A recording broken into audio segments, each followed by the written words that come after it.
অত্যন্ত চিন্তার বিষয় যেভাবে বাংলাদেশে ক্রমাগত বাংলাদেশের সংখ্যালঘু মানুষ অর্থাৎ হিন্দু, খ্রিস্টান এবং বৌদ্ধ এদের উপর যে ধরনের আক্রমণ হচ্ছে, এবং অত্যন্ত আরও চিন্তার বিষয় এই মানসিকতা পশ্চিমবঙ্গেও দেখা যাচ্ছে। মালদা, মুর্শিদাবাদ যেখানে হিন্দুরা সংখ্যালঘু, সেখানে বাংলাদেশের মতোই ঘটনা পশ্চিমবঙ্গেও ঘটছে, টাইম টু টাইম সেটা বাইরে বেরিয়ে আসছে। এটা অত্যন্ত চিন্তার বিষয়।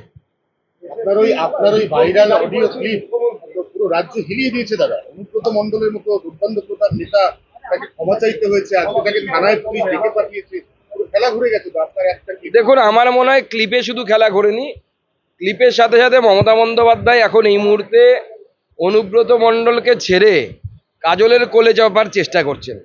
এটাকে রাজনৈতিকভাবে নেবেন, আক্ষরিকভাবে ধরবেন না, আমি সেটা বারবার ক্লিয়ার করে দিচ্ছি। কিন্তু রাজনৈতিকভাবে মমতা বন্দ্যোপাধ্যায় বীরভূম জেলার ক্ষমতা একজন তার দলেরই নেতা, মুসলিম নেতার হাতে তুলে দিচ্ছেন। আপনি দেখবেন মমতা বন্দ্যোপাধ্যায়ের এটা টেন্ডেন্সি, এবং এই সাম্প্রদায়িক টেন্ডেন্সি আমরা আগে দেখেছি বিভিন্ন সরকারের সময়। জেলার ডেমোগ্রাফির উপরে, অর্থাৎ জেলায় কোন ধর্মের লোক বাস করে সেই লোকের সাথে কিন্তু অফিসারদের কোনো সম্পর্ক থাকতো না। কিন্তু দুর্ভাগ্যের বিষয় এখন লক্ষ্য করে দেখবেন মমতা বন্দ্যোপাধ্যায়ের টেন্ডেন্সি থাকে, কোনো জেলাতে যদি 30% বা তার কাছাকাছি বা তার উপরে যদি মুসলিম থাকে, সেই এলাকার এসপি, সেই এলাকার ডিএম, এসডিও, এসডিপিও মুসলিম দেওয়ার চেষ্টা করা হয়। ঠিক সেইভাবে রাজনৈতিক ক্ষমতাও হিন্দু অনুব্রত মণ্ডলের হাত থেকে তুলে মুসলিম কাজল শেখের হাতে বীরভূমে তুলে দেওয়া হচ্ছে।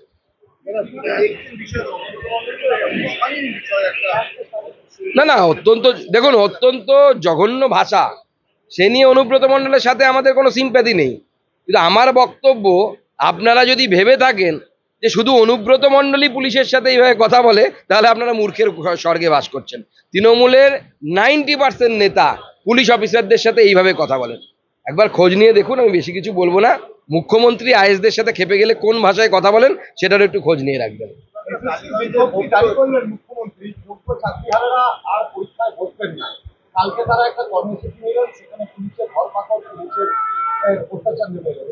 দেখুন, আমরা এবং আমি বিজেপি রাজ্য সভাপতি হিসেবে প্রথম থেকেই বলে এসেছি, মমতা বন্দ্যোপাধ্যায় নেতাজি ইন্ডোর স্টেডিয়ামে চাকরিহারাদেরকে ডেকে যে সমস্ত বাক্য শুনিয়েছিলেন, যে সমস্ত আশ্বাসবাণী শুনিয়েছিলেন, সব মিথ্যে ললিপপ ছিল। তখনও বলেছিলাম কিছু শিক্ষক বিভ্রান্ত হয়েছিলেন। সুপ্রিম কোর্টে লাস্ট পেরেক মমতা বন্দ্যোপাধ্যায় মেরে দিয়েছেন, আর কারো কিছু করার নেই। কেউ কিচ্ছু করতে পারবে না, প্রধানমন্ত্রী করতে পারবেন না, রাষ্ট্রপতি করতে পারবে না। করার একটাই জায়গা ছিল, সুপ্রিম কোর্টে যোগ্য এবং অযোগ্য টিচারদের আলাদা তালিকা। शाम स्टील फ्लेक्सी स्ट्रॉन्ग टीएमटी बार, ये स्ट्रॉन्ग के साथ फ्लेक्सिबल भी है। आपदा मुसीबत कोई भी आए, ये घर को अटूट बनाए। जब टीएमटी फ्लेक्सी स्ट्रॉन्ग, तो घर रहे हमेशा के लिए स्ट्रॉन्ग।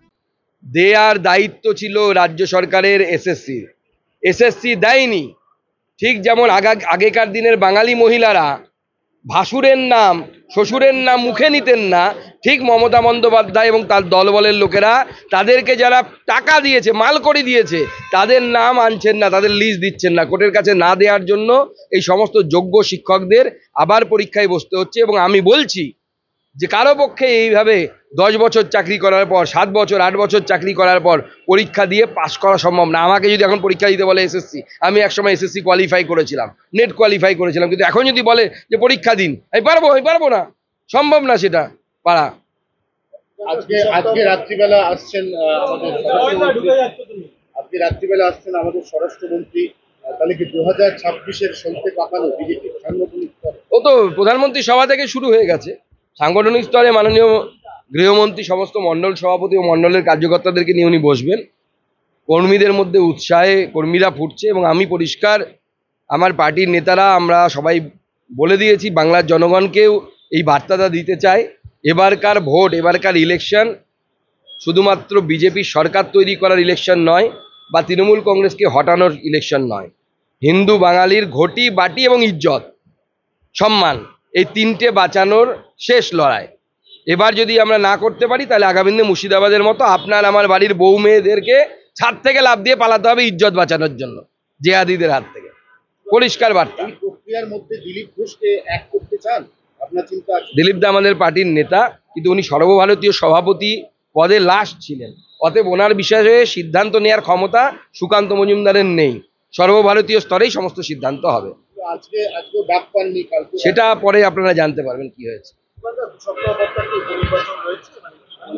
আমরা আমাদের প্রার্থী দিচ্ছি, কিন্তু আপনারা জানেন যে ওই এলাকায় সংখ্যালঘু মুসলিমদের বাস অনেকটাই, তো স্বাভাবিকভাবে সেখানে বিজেপির ভোট কম।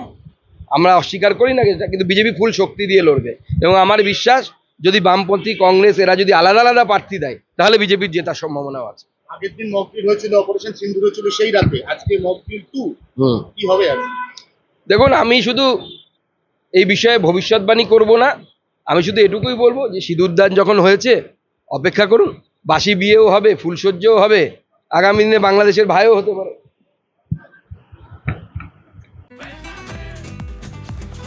ये स्टाइल का मामला है रूपा फ्रंटलाइन।